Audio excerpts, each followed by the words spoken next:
حي على الفلاح.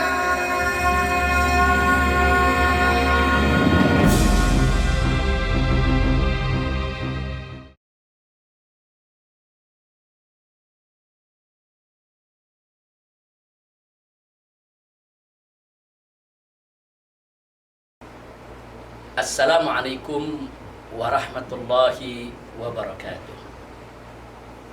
Bismillah walhamdulillah wassalatu wassalamu ala rasulillah wa ala alihi wa sahbihi wa mawalah.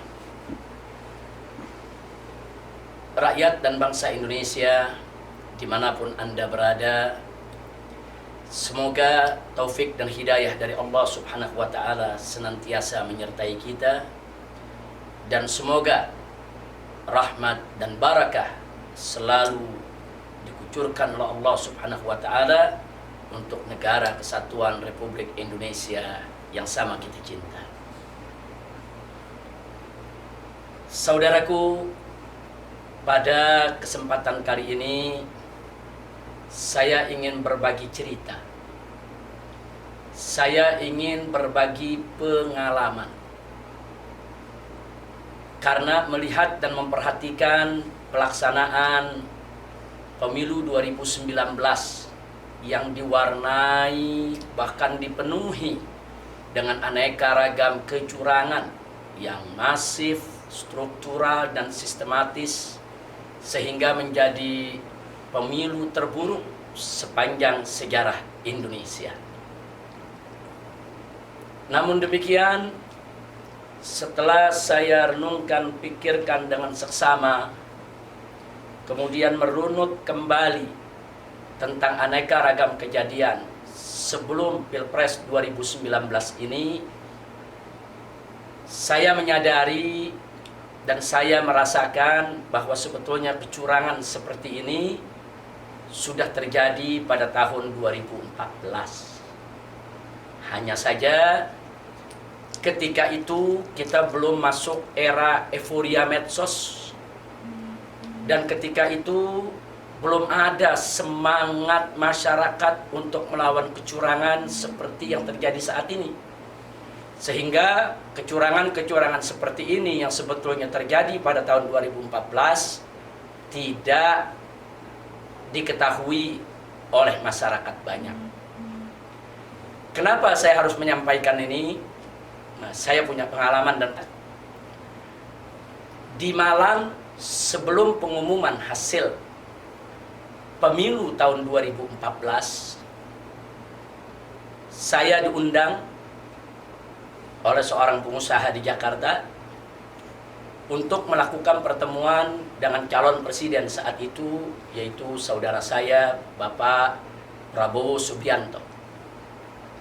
Dalam pertemuan itu saya melihat betapa Pak Prabowo dalam kondisi yang sangat kecewa, dengan kekecewaan yang sangat mendalam, penuh tekanan, tapi beliau mencoba yaitu menahannya dengan penuh kesabaran. Nah, saya ingat betul saat itu Pak Prabowo mengabarkan kepada saya bahwa beliau sudah mendengar berita bahwa besok akan ada pengumuman Jokowi itu menang di dalam pemilu 2014. Nah, yang membuat beliau tertekan adalah beliau sudah mendapatkan laporan seperti yang terjadi pada tahun 2019 ini, bahwa sebetulnya beliau menang, cuma terjadi aneka ragam kecurangan. Kemudian saat itu beliau meminta pendapat saya. Saya waktu itu mengusulkan, kalau memang kita punya bukti yang kuat adanya terjadi kecurangan-kecurangan, ya kita lawan dengan people power. Nah, namun pada malam itu Pak Prabowo agak berat untuk melakukan people power. Ya terus terang sebetulnya saya kecewa, karena saya ini tipe manusia yang tidak boleh lihat kezaliman, kecurangan, itu langsung meledak keinginan untuk melakukan perlawanan. Karena bagi saya yang penting kita berjuang melakukan perlawanan, menang kalah itu urusan Allah. Nah, jadi sebetulnya malam itu saya agak kecewa, tapi memang pada malam itu beliau mengatakan kepada saya, kami tetap akan melakukan perlawanan Habib, tapi perlawanan secara hukum melalui Mahkamah Konstitusi. Nah, saya memberi dukungan, baik kalau memang itu merupakan keputusan Pak Prabowo dan kawan-kawan di Partai Gerindra juga PKS ketika itu, ya, saya beri dukungan untuk melakukan upaya hukum. Namun saya sampaikan bahwa saya pesimis upaya hukum lewat Mahkamah Konstitusi. Dan akhirnya yang terjadi adalah ya sesuai dengan apa yang kita perkirakan, Prabowo dikalahkan. Nah, kemudian pada hari ini, ya jadi kalau pada saat itu saya kecewa lihat sikap Pak Prabowo yang tidak mau melakukan people power. Tapi saat ini, hari ini saya menyadari ketika itu sikap saya salah, justru sikap Prabowo yang benar. Nah, kenapa saya menyadari sekarang ini bahwa ternyata sikap Pak Prabowo yang benar? Karena ketika itu sulit sekali untuk melakukan people power. Karena dukungan yang didapatkan oleh Prabowo ketika itu tidak sehebat dukungan yang beliau dapatkan pada tahun 2019 ini. Dan di 2014 juga belum masuk era euforia medsos yang gegap gempita, sehingga kita bisa memviralkan aneka ragam kecurangan. Kemudian di samping itu juga tingkat antusias sambutan masyarakat kepada Pak Prabowo ketika itu berbeda jauh dengan tingkat antusias sambutan masyarakat dibandingkan tahun 2019. Karena pada saat itu belum ada aksi 411, belum ada aksi 212, pada saat itu belum ada ijtima ulama, berbeda dengan 2019. Ini sudah ada spirit 411, sudah ada spirit 212, ada ijtima ulama, sehingga tingkat antusias sambutan masyarakat terhadap Prabowo di mana tempat luar biasa dahsyatnya. Nah, di sini saya menyadari memang betul tepat apa yang diambil sikap Pak Prabowo pada tahun 2014, karena memang momentum people power saat itu belum tepat.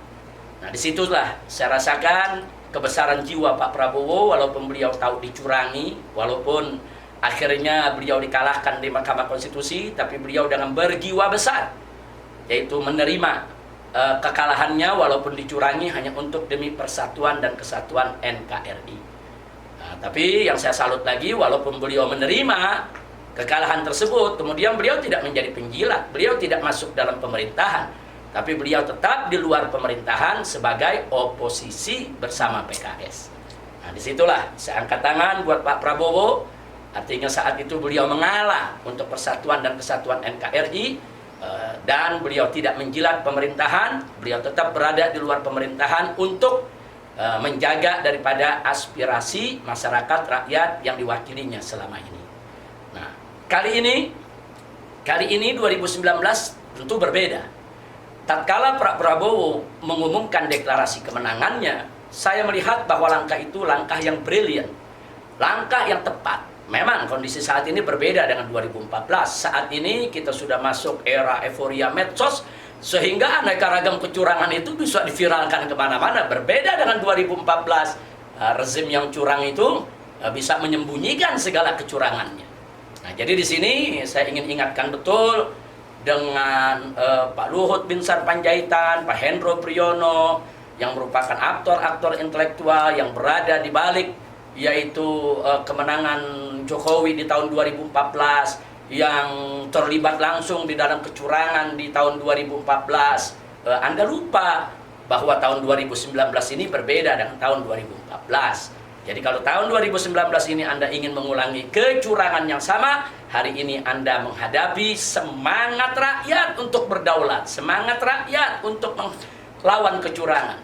Jadi sulit rezim zalim, rezim curang ingin menghadapi kedaulatan rakyat, maka Anda akan tenggelam. Nah, karena itu saya terima kasih kepada Pak Prabowo Subianto sebagai seorang tokoh nasional yang cinta NKRI, yang setia kepada Pancasila dan Undang-Undang Dasar 1945. Saat ini saya akui bahwa sikap Anda pada tahun 2014, pada saat kita berdialog di rumah seorang pengusaha di malam sebelum pengumuman, sikap Anda saat itu betul, saat itu belum tepat untuk menggunakan people power. Tapi saat ini merupakan saat yang sangat tepat. Kalau kita dicurangi, maka people power adalah solusinya. Tapi sungguh pun begitu, saya tetap berharap insya Allah tidak ada gerakan people power.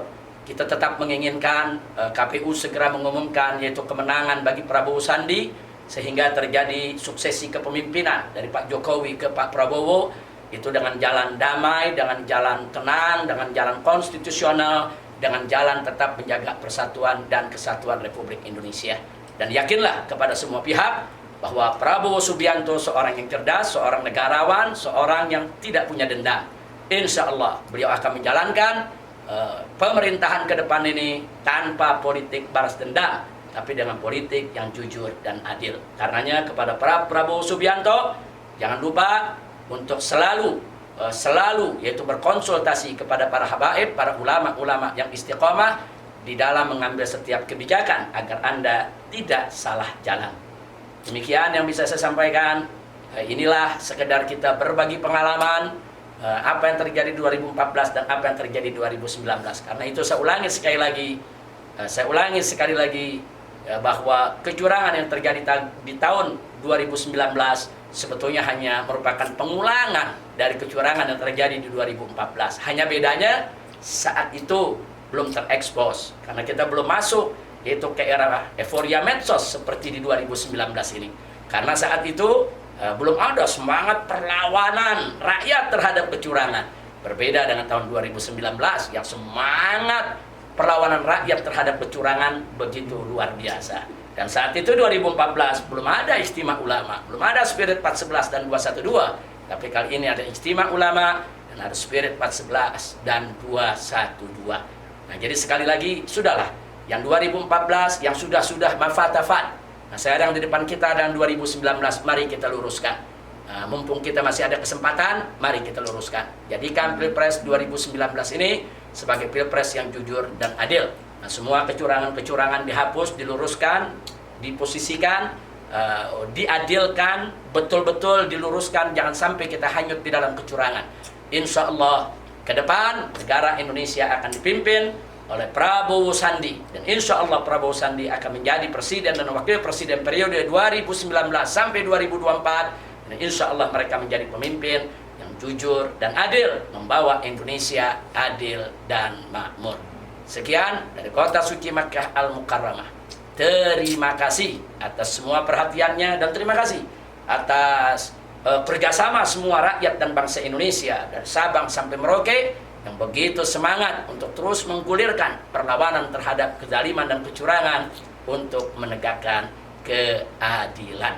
Dan kepada Bapak Jokowi dengan seluruh jajarannya termasuk Pak Luhut, Pak Hendro dan kawan-kawan, sudahlah, stop, akhiri kegaduhan ini, stop, jangan dilanjutkan kecurangan ini. Ayo akui dengan gentleman, dengan jiwa besar kemenangan Prabowo Sandi dalam Pilpres 2019. Tidak usah khawatir, Prabowo seorang negarawan, Prabowo seorang pejuang, bukan pecundang. Beliau tidak akan pernah mempraktekkan politik balas dendam. Terima kasih. Assalamualaikum warahmatullahi wabarakatuh.